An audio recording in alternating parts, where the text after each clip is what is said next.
आघात, लेखिका प्रिया उंबरकर, वाचक स्वर सिद्धी गायकर.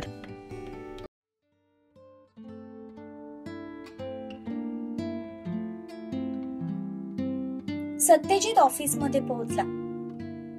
सकाळच्या सगळ्या मीटिंग संपल्यानंतर तो निवांत त्याच्या केबिन मध्ये येऊन बसला. त्याला अजयची आठवण झाली. तसे त्याने लगेच त्याचा मोबाईल काढला आणि अजयला फोन लावला.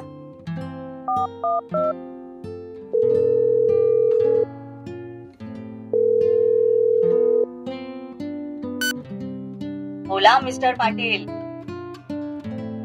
मस्करी करतोयस का माझी? मग आता काय म्हणू? तेच म्हण जे आधी म्हणत होतास. पण आता आपलं रिलेशन बदलणार आहे बाबा. तुझा भाऊ आता माझा दाजी होणार आहे. तो दाजी होणार आहे तर त्याला दाजी म्हण, मला नाही. नातं कितीही बदलू दे, पण आपलं रिलेशन जसं आहे तसंच राहणार आहे. बर बोल, एवढ्या सकाळी कसा काय फोन केलास? काही नाही रे, मी घरी शिवा आणि ताराबद्दल सगळं सांगितलंय. घरचे तयार आहेत. अरे वा, ग्रेट. मग कधी करायचा बघण्याचा कार्यक्रम? ते तर करूच रे, पण त्याआधी मला तुला थोडं सांगायचं होतं. बोल ना, काही प्रॉब्लेम आहे का?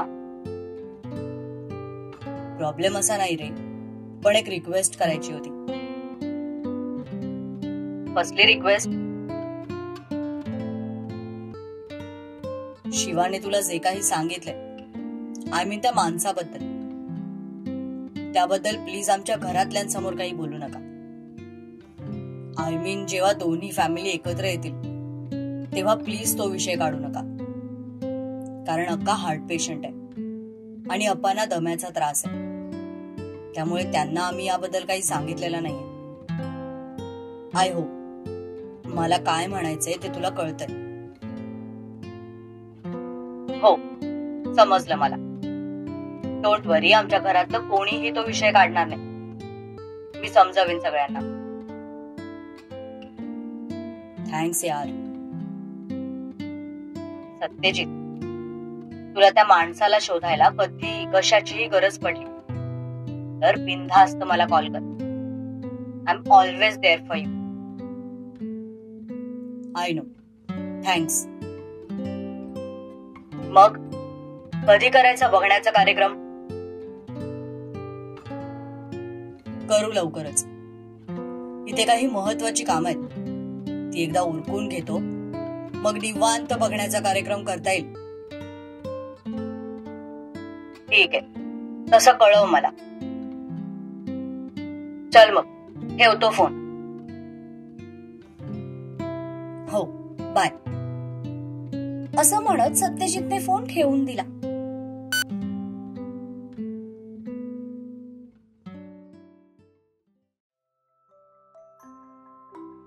इकडे सूर्या ऑफिस मध्ये आला.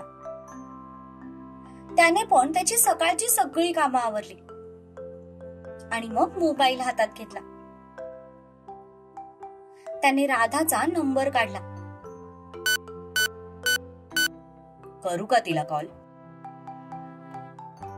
नाही, नको.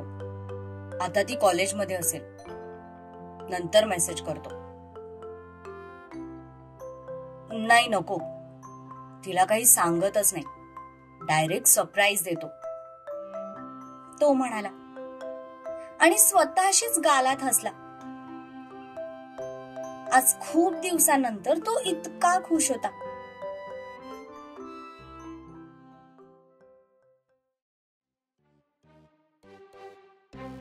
इकडे शिवा पण खूप दिवसानंतर त्याच्या कंपनीमध्ये आला होता. ऑफिसमध्ये पाय ठेवता सगळ्यांनी त्याला हसतमुखाने ग्रीट केलं.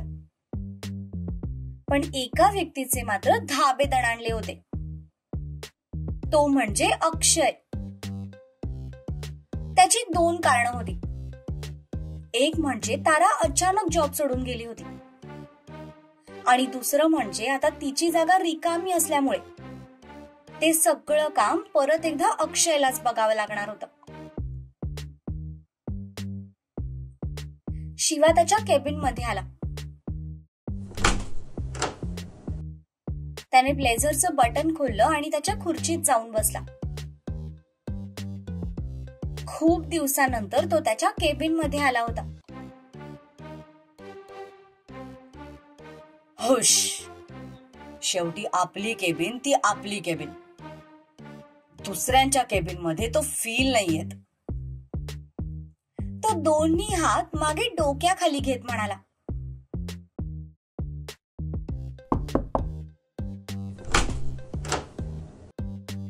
मे I come in sir? Akshay दारातून आत डोकावत म्हणाला. Yes, come. Good morning sir. Good morning. शिवाने पण त्याला हसत मुखाने ग्रीट केलं. तसा बिचारा अक्षय भांबावून त्याच्या तोंडाकडे बघत बसला, कारण त्याला सकाळी सकाळी शिवाकडून शिव्या खायची सवय झाली होती. पण आज आपला बॉस इतक्या प्रेमाने आपल्याला गुड मॉर्निंग म्हणतोय ते बघून त्याच्या डोळ्यांवर त्याचा विश्वासच बसेना. अक्षयराव, तुमच्यासाठी एक कप चहा आणि कांद्या पोह्याची प्लेट मागवू का? ह काय सर? अहो, मी म्हंटल तुमच्यासाठी एक कप चहा आणि कांद्या पोह्याची प्लेट मागवू का? इकडे आपल्या बघण्याचा कार्यक्रम उरकून टाकू. Sorry sir. मला मागच्या 15 दिवसांच्या कामाच्या सगळ्या डिटेल्स हव्यात. पुढच्या अर्ध्या तासात सगळ्या फाईल्स मला माझ्या टेबलवर हव्यात. नाहीतर नाही सर, मी आणतो. शिवा पुढे काही बोलायच्या आतच अक्षय म्हणाला आणि शिवाच्या भीतीने बाहेर पळून गेला.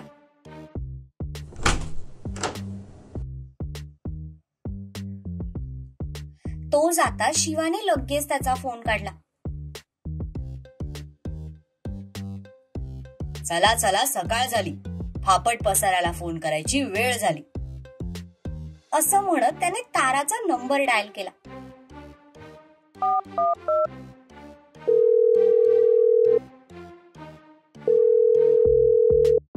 दोन रिंग्स वाजल्या पण तिने काही फोन उचलला नाही. तिसऱ्या रिंगला मात्र फोन उचलला गेला. हॅलो. हॅलो बायको, काय करतेस?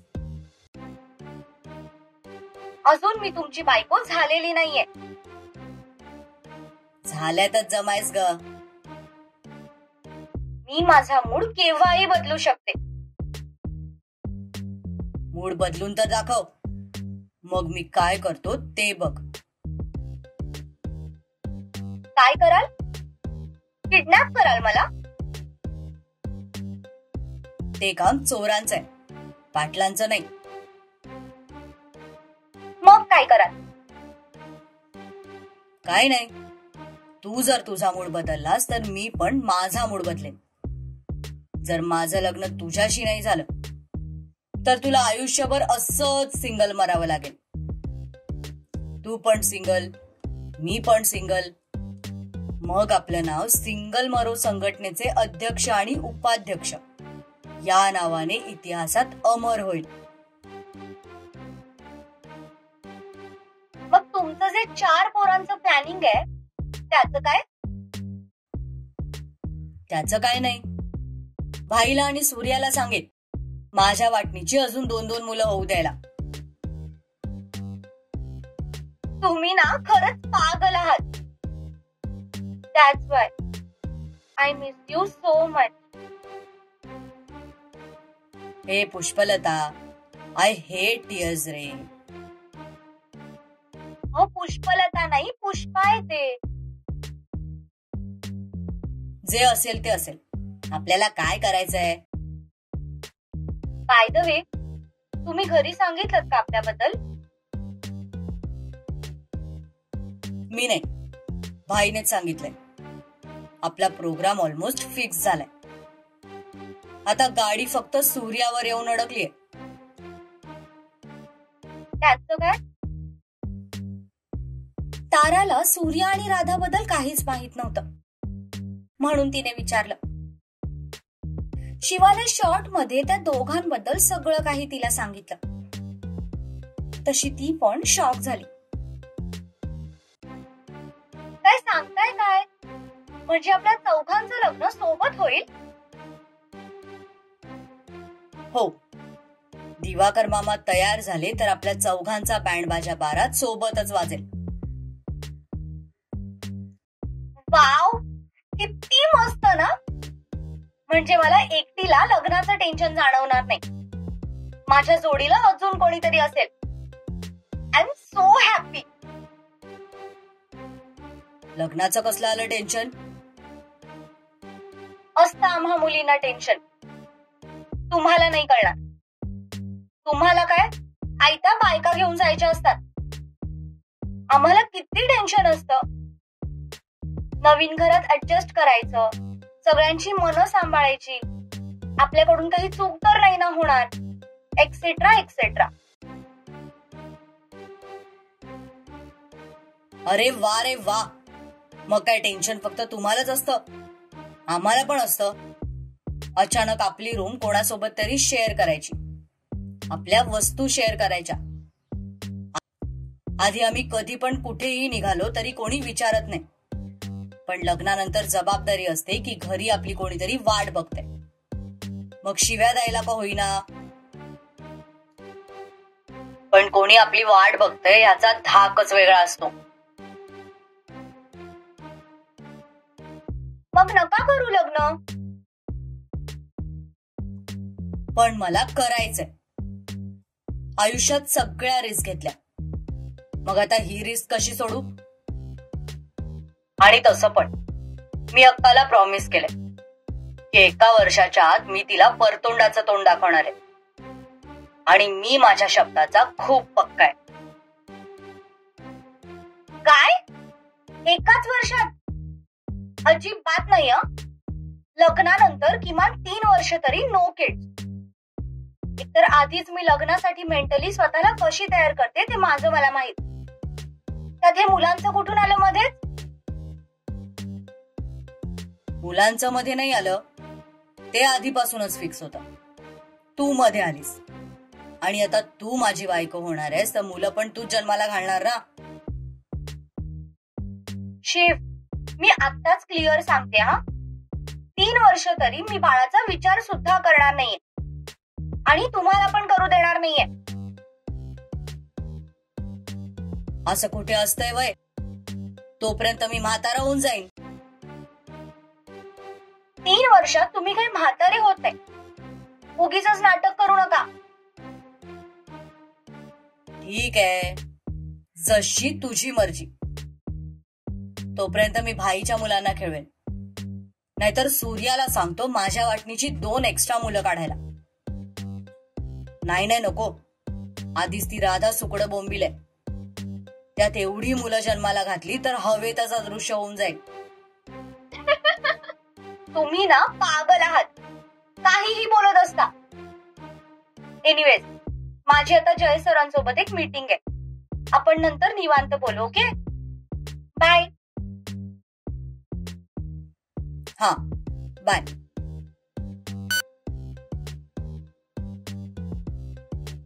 शिवराज पाटील, घ्या. आत्ताच बायको तुम्हाला कंट्रोल करायला लागली. लग्नानंतर 3 वर्ष बाळ होऊ देणार नाही म्हणे. आता हिला काय सांगू? मला लहान मुलं किती आवडतात ते, आणि माझ्यापेक्षा जास्त तर भाईला आवडतात.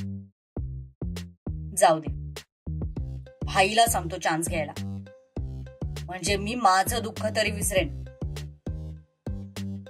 तो सुस्कारा सोडत म्हणाला.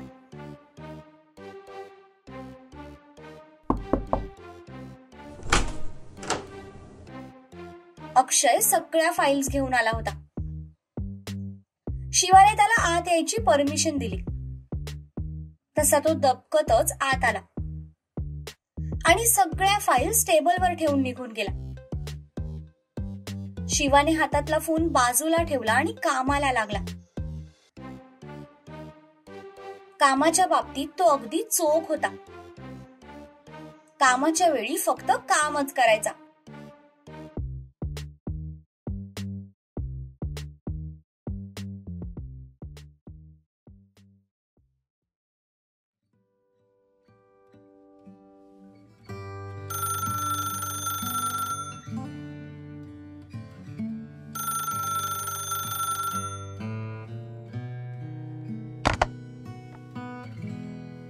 हॅलो, अक्कासाहेब बोलतोय आम्ही. हा अक्कासाहेब, बोला ना. ते थोडं तुमच्याशी बोलायचं होतं. वेळ आहे ना तुम्हासनी? हो हो आहे की, बोला. ते काल जो तुम्ही प्रस्ताव आमच्या समोर मांडला होता त्याबद्दल बोलायचं होतं. अच्छा, मग काय ठरवलंय तुम्ही? ते सत्या म्हणत होता की शिवा आणि राधाचं वय बसेना झालंय, म्हणून मग आमचा असा विचार चालला होता की शिवापेक्षा सूर्या आणि राधाचं जर लगीन झालं तर, म्हणजे बघा हा, तुम्हासने जर पटत असेल तरच, आणि तरच आपण पुढे जाऊ. आणि असा अजिबात विचार करू नका की सूर्या कोण्या परक्या घरचा आहे.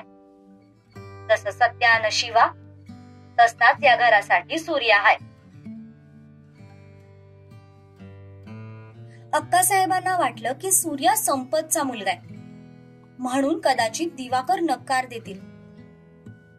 पण त्यांच्या या प्रस्तावाने दिवाकर रावांच्या चेहऱ्यावर एक विजयी हास्य पसरलं. त्यांना जणू काही हेच हवं होतं. असं म्हणताय म्हणजे तशी माझी काही हरकत नाही, पण शिवराज मोठे आहेत ना, मग त्यांचं लग्न आधी व्हायला हवं. त्याचं बी जमल्यासारखंच आहे बघा. सत्यजितच्या मित्राची बहीण आहे, पुण्याची आहे ती. शिवा बी तयार आहे. मग आमचा असा विचार चालू होता की एकदा का पसंती झाली की फक्त साखरपुडा उरकून घेऊ, आणि राधाचं शिक्षण संपलं की मग 2-3 महिन्यानंतर धूमधडाक्यात दोन्ही बी लग्न उरकून टाकू. हा, म्हणजे राधा तयार असेल तरच. सुनबाईला विचारलं मी, तिची काय बी हरकत नाही, पण जिला लगीन करायचं हाय तिला विचारणं बी गरजेचं आहे. तुम्ही एकदा राधाला विचारून घ्या. तिची काही हरकत नसेल तर येत्या 2-3 दिवसात आपण बघण्याचा कार्यक्रम उरकून टाकू. ठीक आहे, विचारतो मी राधाला आणि मग तुम्हाला कळवतो तसं. चालतंय. बाकी इनबाईंची तब्येत बरी आहे ना? हो हो, आम्ही सगळे खुशाल आहोत. ठीक आहे, ठेवू का मग फोन? हो हो चालेल, दिवाकर म्हणाले. तसा अक्कासाहेबांनी फोन ठेवून दिला.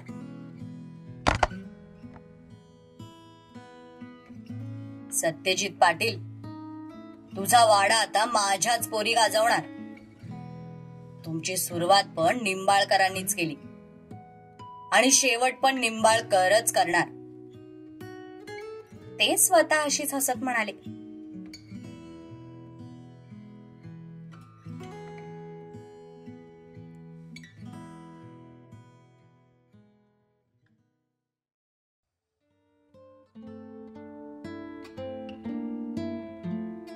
स्थळ निंबाळकर निवास. रात्रीची वेळ. राधा, मी तुझं लग्न ठरवलंय. जेवता जेवता दिवाकर अचानक म्हणाले.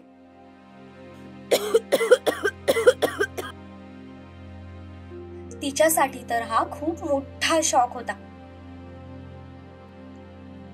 बाबा, अहो पण अजून माझं शिक्षण कुठे पूर्ण झालंय, एवढी काय घाई आहे लग्नाची? खरं तर तिला खूप रडू येत होतं, पण तिने कसे बसे स्वतःचे अश्रू डोळ्यात अडवून धरले होते. शिक्षण काय 2 महिन्यात पूर्ण होणारच आहे. चांगलं स्थळ आहे, मुलगा पण ओळखीतलाय, तुझ्यासाठी तर अगदी योग्य आहे. ते जेवता जेवता म्हणाले. अहो पण असं कसं डायरेक्ट लग्न ठरवलं? आणि कोण आहे मुलगा? मला कसं काय सांगितलं नाही तुम्ही?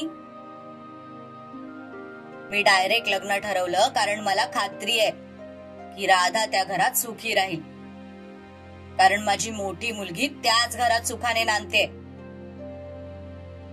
दिवाकर म्हणाले तसं राधाने शॉक होऊन वर पाहिलं.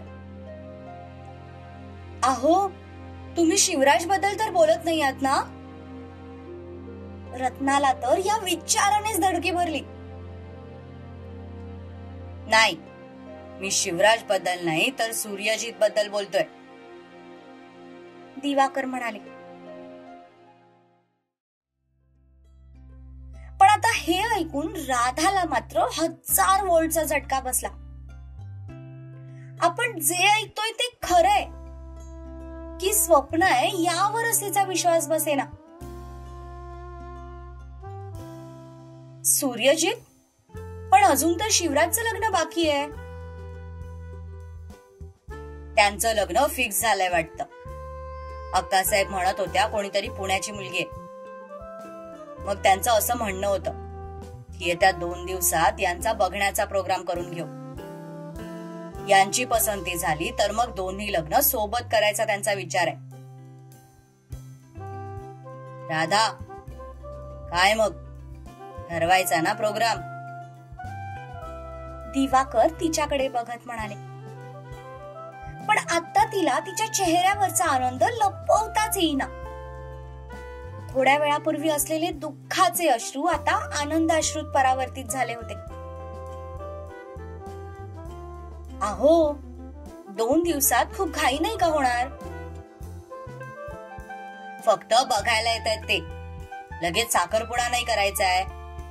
आणि घरचीच माणसं आहेत, येऊन बघून जातील.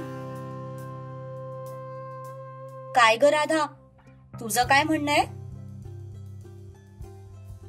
माझी काही हरकत नाही, तुम्हाला जे ठीक वाटेल ते करा. असं म्हणत ती उठली आणि आत निघून गेली. कारण आता तिला स्वतःचा आनंद लपवणं खूप मुश्किल झालं होतं. जी गोष्ट कधीच शक्य होणार नाही ती आज नशिबाने आपोआप कशी पूर्ण झाली यावर तिचा विश्वासच बसेना.